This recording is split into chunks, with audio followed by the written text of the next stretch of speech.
So right now I'm preparing for the journey, uh, and I've written a lot of things, collected information about the flight, uh, things I might need for identification.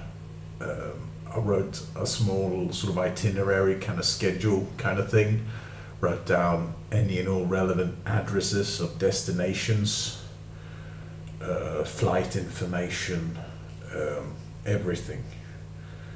Although one of them I haven't gotten the flight information yet because they give it 24 hours prior, and technically that flight happens at 10 o'clock, so I have to do it late at night with the digital check-in thing. So yeah, but I'm preparing everything on an information sheet, so that helps a lot.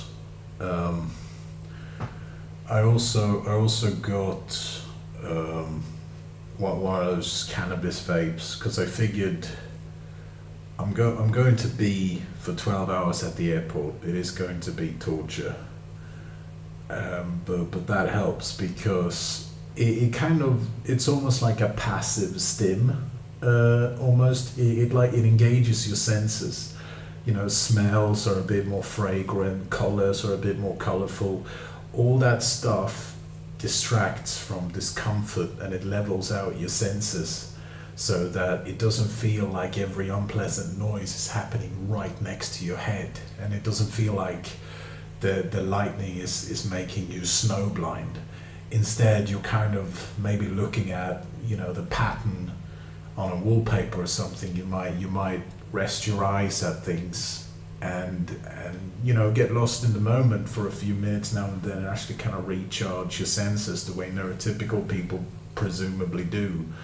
So I decided to get that. Also, it was on sale, so it was actually very cheap, and that's gonna help a lot. um, I'm I'm still basically living off the money from the pawn shop.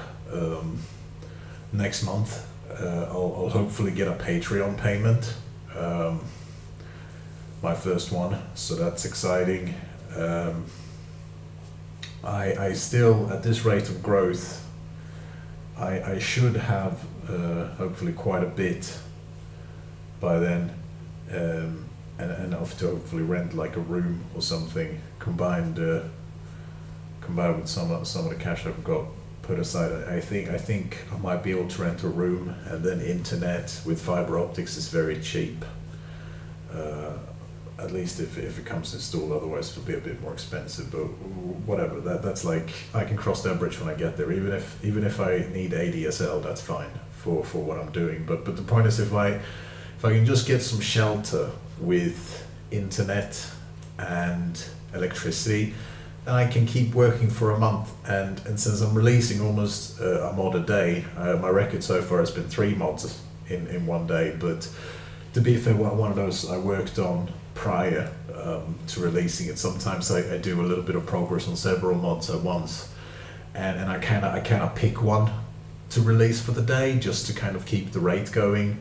So I focus in on one, and some are kind of easy because it's stuff I've done before that I'm just adding to Skyrim, like stuff I've done in Fallout, and I just add it to Skyrim. So I'm kind of reinventing the wheel. So that's another one to get like, and the idea has always been that yes, I use efficiency to release a lot of stuff, but I also have a standard of quality, and usually even though I might have spent like an hour actually making a mod and then maybe a couple of hours testing it, it'll still be good because I've basically done the same thing probably a year before, and I knew exactly what I was doing, and I'd done all the crucial testing already. So that's why I'm able to release a lot of stuff very quickly because I have a lot of experience with Fallout games. So I just kind of I take things that I'm familiar with and that people like, and I just add them to Skyrim, sometimes in new ways, to be a bit innovative or something. But yeah, like Deathly Visions.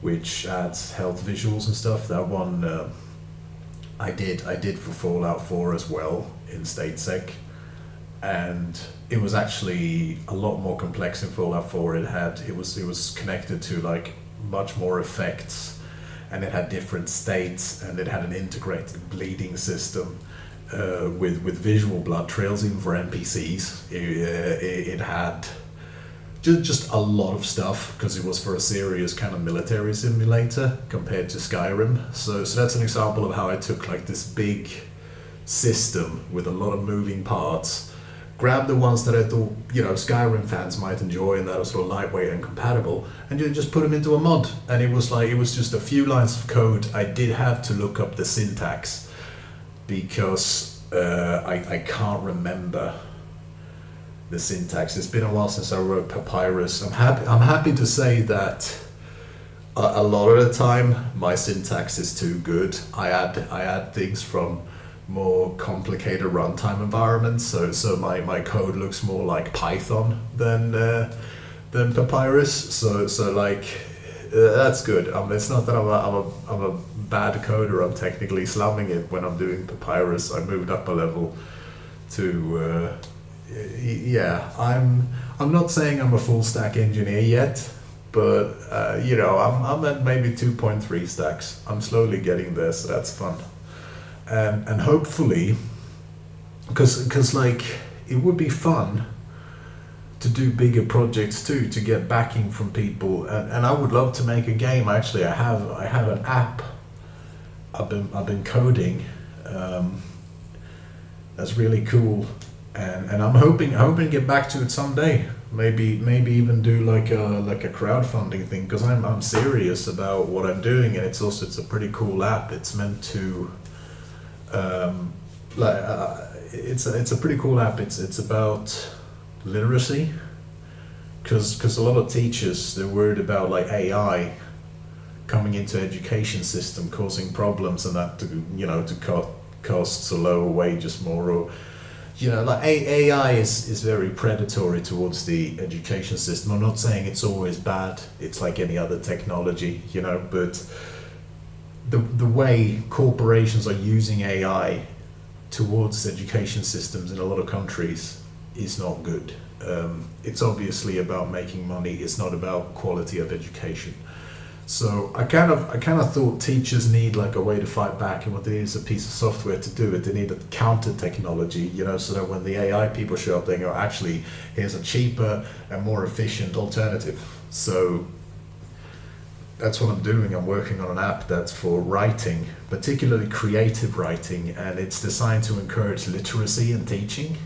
For example, it doesn't have a spell checker, because I realized very quickly that any spell checker that I coded would require internal dictionaries, and obviously I can't write my own dictionary. Like any browser-based spell checking service is always going to be better. And on top of that, teachers need to review the actual spelling talent of students, so I thought I could drop the spell checker, because if you're a talented writer, you'll be using a better one. If you're learning, then you'll be using it to cover up your mistakes, which means that you're not learning. So either way, I got rid of the spell checker. And then, of course, as a result of that, it runs infinitely faster, because without a spell checker that's constantly comparing a word to an entire dictionary, you'd be surprised at how quickly your processor suddenly runs, how many system resources you have. Another thing I did, again, to make it run faster and work more efficiently and be better in people's brains, is to segregate editing from writing, so that they are two separate states in the interface. So if you want to write, you go into writing mode where it's difficult to edit but easier to write, and if you want to edit, you go into edit mode where it's easier to edit but more difficult to write. And as a result, you're not writing and editing at the same time, which means that you're not constantly being creative and critical at the same time. You're not always checking for that red wiggle of the spell checker. You're not always questioning the formatting. You're letting yourself get lost in the writing, and that's how Isaac Asimov was able to write 20,000 words in one sitting, I think they said. Like he, I think a lot has to do with the fact that he was on a typewriter, and how that kind of trained him to get lost in his work. So I look at a lot of things like that. I'm hoping to do something with that project, pick it up again. It's pretty cool, and it's got some other nice features as well. But it's very grounded in that psychology of things. What else is there to talk about? Another thing too I thought about was how modding relates to folk culture a little bit, because when you think about it, folk culture is usually very understated but also very influential. And what would you describe modding's influence on Fortnite? You know what I mean? Like, one could argue that it is a new type of folk culture, just like memes and video essays. Like there's a lot of things where it's like common people. You don't need to be an institute or get corporate sponsorship just to broadcast something, just to publish something. Like anything that fits into that, I would consider folk art. And I thought about how modding is a very interesting kind of folk art, because it's almost never acknowledged by the industry. Sometimes it is as like individual showcases of titles, but no one really analyzes it. It's not really part of the humanities or anything. There is no, you can't go to Juilliard and get a degree in modding. Like, it's not really part of the humanities. So it's kind of interesting to be part of that. It's sort of like a frontier movement. And I see very little conscious expression about it. Like, when I say conscious expression, I'm talking about kind of what I'm doing right now, where I'm talking about it sort of like a concept and a phenomenon that's like very, very real and tangible in society. Modding's never treated that way. It's treated like a sort of little niche hobby, but it's a little niche hobby that's resulted in some of the most popular games out there. So, say what you will about it, but understated, influential sounds like folk culture to me. But I thought that was interesting, and I like the idea of that, because I've always liked folk culture, and to realize suddenly that I'm kind of a part of it, just like a lot of people in my family have been, because again, one side of my family, the Romany gypsies, so a lot of fortune tellers, a lot of metal workers, a lot of musicians. My mother played 3 instruments. I only played 2. Technically 3, I guess, if you count the organ. But I don't play church organ. To be fair, I only play piano organ. But and I guess technically I play hundreds of instruments, since I know woodwind. So if you just distinguish that flute from that flute or whatever, I play hundreds of them, so I guess that's kind of cool. But the point is, a lot of people in my family came sort of from folk movements. Even my mum used to be a troubadour when she was younger, and I think that's interesting, and maybe it's a story that could have a good ending. I mean, you hear about people who, in the Great Depression, they started playing folk music for some local radio station, and before you know it, they became successful. And I don't want to be rich or anything, but it's just, I want to feel safe. I have to be afraid of, the streets or anything like that. So my hope is that maybe I've entered the ground floor on something that people really like, and maybe that'll pay off somehow. At least afford me the dignity of a decent life. So that's kind of where my thoughts are at.